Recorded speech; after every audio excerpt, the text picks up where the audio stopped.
maxaad ka taqaanaa taariikh nololeedka ciyaaryahanka lagu naaneeso Shinida ee u dhashay xulka qaranka France una ciyaara kooxda Chelsea waa N'Golo Kante?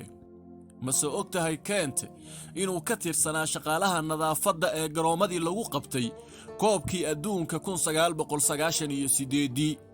waxaan dul istaagi doonaa noloshii adkeed ee uu soo maray ciyaaryahanka iyo guusha maanta uu gaaray. halka aad nagala socotaan waa Idaaja Media. markaad dhamaysato muuqaalkan waxaan kaa codsanaynaa inaad subscribe saarto oo aad nagu soo biirto daawasho wacan taariikhda ciyaaryahankan.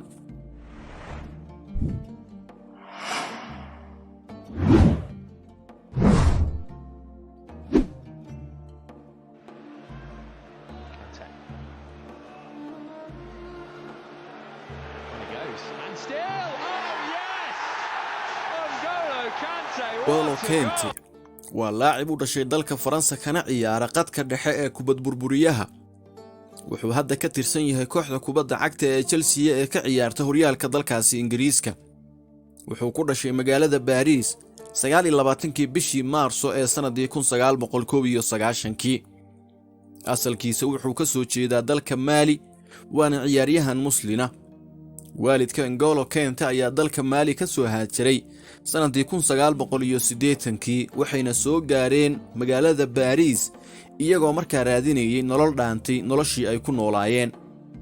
wuxuu ku soo barbaaray wadooyinka tuulada aadka u yar ee Malmaison una dhow caasimadda dalkaasi Faransiiska ee Paris. wuxuu aabihii geeriyooday isagoo ku jira da'da 11 jir, wuxuuna xilligaa dusha u dhigtay mas'uuliyadda iyo maareynta nolosha qoyskiisa. hamiga ah inuu heli karo fursad uu uga ciyaari karo xulka dalkaasi Faransiiska iyo kubadda cagtaba ayaa waxay timid sanadii 1998 markaasoo dalka Faransa lagu qabtay koobkii adduunka ee sanadkaasi, isagoo markaa ka shaqaynayay inuu wadooyinka garoonka soo gala ka nadiifiyo qashinka ay taageerayaasha garoonka ku tuuraan. N'Golo Kante ayaa wuxuu rajo iyo riyo qurux badan ka dhex arkay ciyaaryahanadii matalayay xulka Faransa ee ku guuleystay koobkii adduunka ee 1998. wuxuuna goobjoog u noqday ciyaaryahano ajaaniba oo matalayay xulka Faransa kuna guuleysanaya koob adduun. ciyaaryahanadii ciyaarayay koobkaas ee uu daawanayay Kante ee rajada geliyay N'Golo waxaa ka mid ahaa Thierry Henry, Zinedine Zidane, Patrick Vieira, William Thuram iyo Nicolas Anelka. N'Golo Kante ayaa kadib ka mid noqday kooxdii Bologna ee ka ciyaaraysay heerka labaad ee horyaalka dalka Faransa. hase ahaatee sanadii 2013 ayuu nasiib u yeeshay inuu ka mid noqdo kooxda Caen ee ka ciyaaraysay heerka koowaad ee dalkaasi Faransiiska. wuxuu la soo qaatay 2 sano, hase ahaatee sanadii 2015 ayaa waxaa la soo wareegtay kooxda Leicester City ee ka tirsan horyaalka dalkaasi Ingiriiska kadib markii kooxda Caen ay u laabatay heerka labaad ee horyaalka dalkaasi Faransiiska. N'Golo Kante wuxuu kaalin muuqata ka qaatay in kooxda Leicester City ay markeedii ugu horeysay ku guuleysato horyaalka Premier League xilli ciyaareedkii 2015-2016. wuxuuna saameyn weyn ku yeeshay kubadda cagta adduunka iyo tan qaaradda Yurub.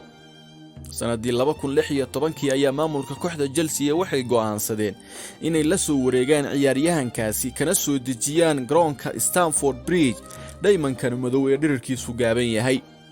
isagoo kaashanayay orodkiisa iyo awoodda uu leeyahay inuu 90 daqiiqo garoonka meel walba ka taagan yahay ayaa waxay sahashay in isla kooxda Chelsea kula guuleysto horyaalka Premier League xilli ciyaareedkii 2016-2017. waana ciyaaryahanada dhifka iyo naadirka ah ee haysta iskoorka ah 2 sano oo isku xiga inuu horyaal kula guuleysto 2 koox oo kala gedisan. waxaana sanadkaasi loo doortay laacibkii ugu fiicnaa ee horyaalka Premier League. N'Golo Kante ayaa ka rumeeyay riyadii yaraantiisa, wuxuuna xulka Faransa kula guuleystay koobkii adduunka ee 2018. dhoola cadeen joogto ah iyo xishoodka ayaa ka hor istaagay inuu awood u yeesho u dabaaldegidda koobka uu ku guuleysto.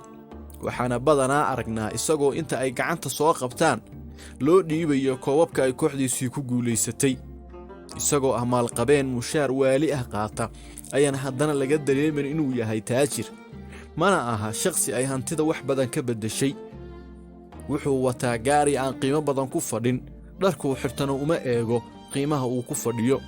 wuxuuna bulshada ku qaabilaa dhoola cadeen iyo qalbi furnaan. wuxuuna 29kii bishii May ee sanadkan kooxda Chelsea kula guuleystay koobka UEFA Champions League.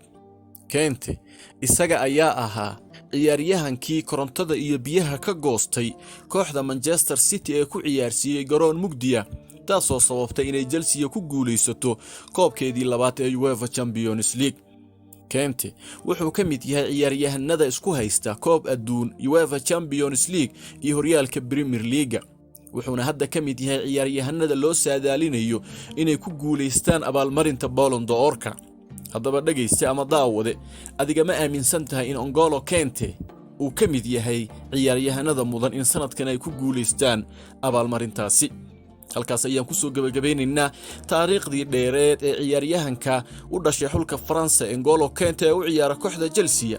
inta aan barnaamij noocan oo kala ku kulmayno idaa jaa oo idin leh, waxaan idinkaga tagayaa nabadgelyo.